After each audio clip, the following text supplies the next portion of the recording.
The most powerful thing you can bring to any conversation isn't your resume, your title, or even your expertise. It's your authentic self. Master this one skill, and you'll transform every relationship in your life, professional and personal. Good morning, sunshine. I'm Robin Roberts, and I believe that the way we communicate isn't just about the words we choose. It's about the truth we bring to every interaction.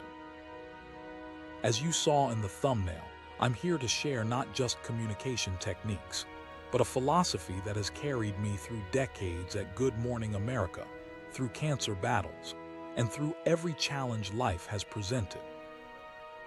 By the end of our time together, you'll learn how to command any room with authentic presence, transform difficult conversations into meaningful connections, and use your unique voice to create impact, whether you're speaking to millions or just the person across from you.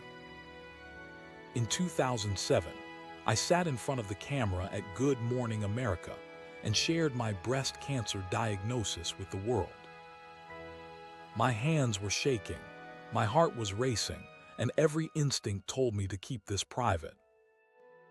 But that moment of vulnerability became one of my greatest strengths.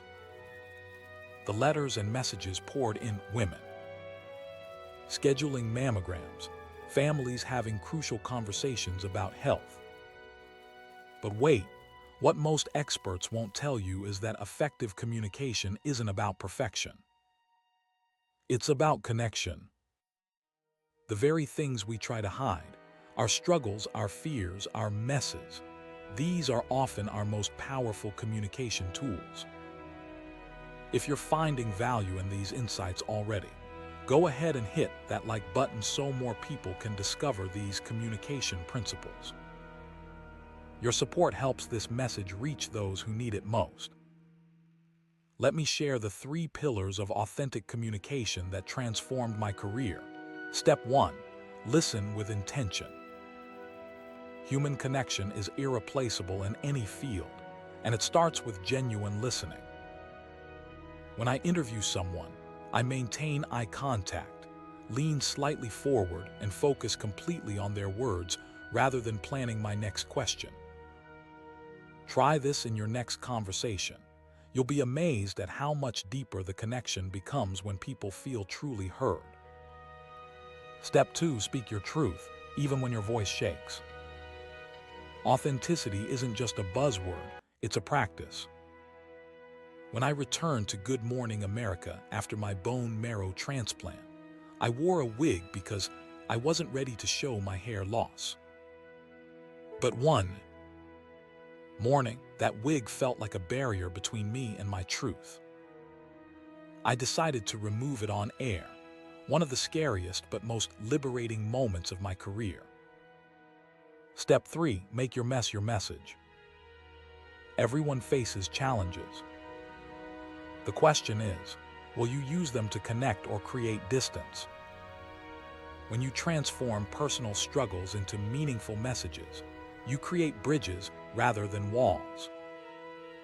In just a moment, I'm going to share the exact technique I use before every high-stakes conversation that completely changed my ability to communicate under pressure. This is something I've never shared in an interview before, and it's the approach I used when interviewing President Obama during one of the most challenging periods of his presidency.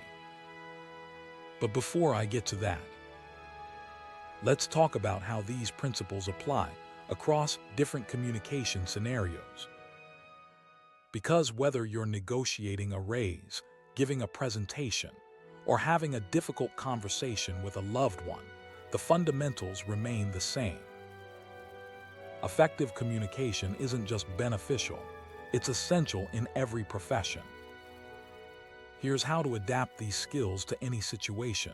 For public speaking, remember my mantra: shoulders back, head up.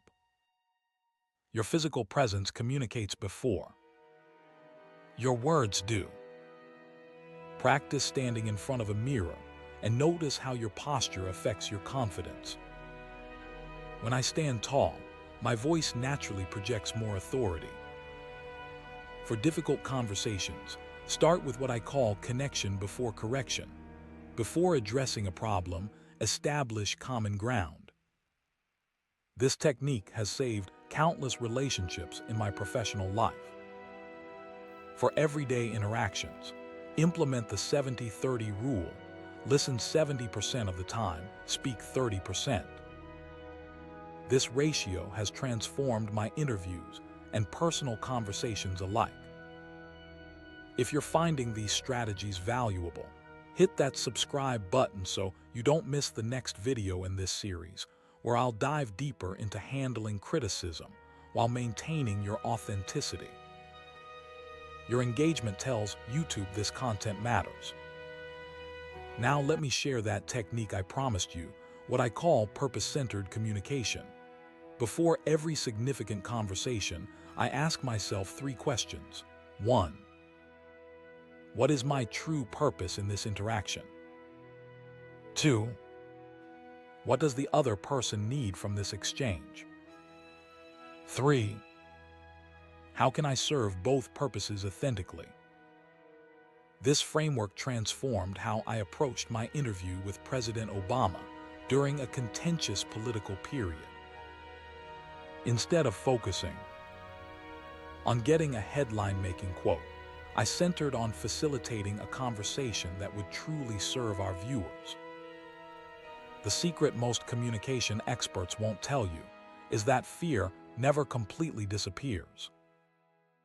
Even after decades on camera, I still feel butterflies.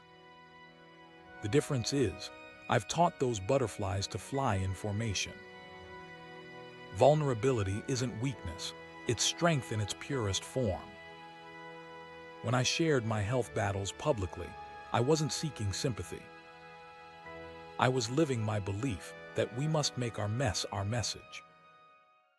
Let me give you my THRIVER framework that you can implement immediately to transform your communication. T. Thankful. Begin important conversations by expressing genuine gratitude. H. Honest. Commit to truth even when it's uncomfortable. R. Resilient. Prepare for communication challenges with flexibility. I. Inspiring. Elevate conversations beyond information to motivation. V. Vulnerable. Share appropriate personal insights that build connection. E. Empathetic. Seek first to understand before being understood. R. Receiver of grace. Allow yourself and others room for imperfection. The secret to getting ahead in communication is simply getting started. You don't need to master all these elements at once. Begin with one aspect of the THRIVER framework this week and watch how it transforms your interactions. Remember, dream, plan, execute. That's the pathway to communication excellence. Dream of the communicator you want to become. Plan your approach using these tools, and then execute with authenticity. As we wrap up, I want to leave you with this thought. Your voice matters. Not just what you say, but how you say it and the authentic spirit behind your words. The world needs your unique perspective, delivered with intention and heart. I'd love to know which element of the THRIVER framework resonates most with you right now, and what conversation in your life could benefit from applying it. Share in the comments below. I read them, and your insights might be exactly what another member of our community needs to hear. Remember, sunshine comes after the rain. Make your mess your message, and watch how it transforms not just your communication, but your life. Good morning, and thank you for spending this time with me.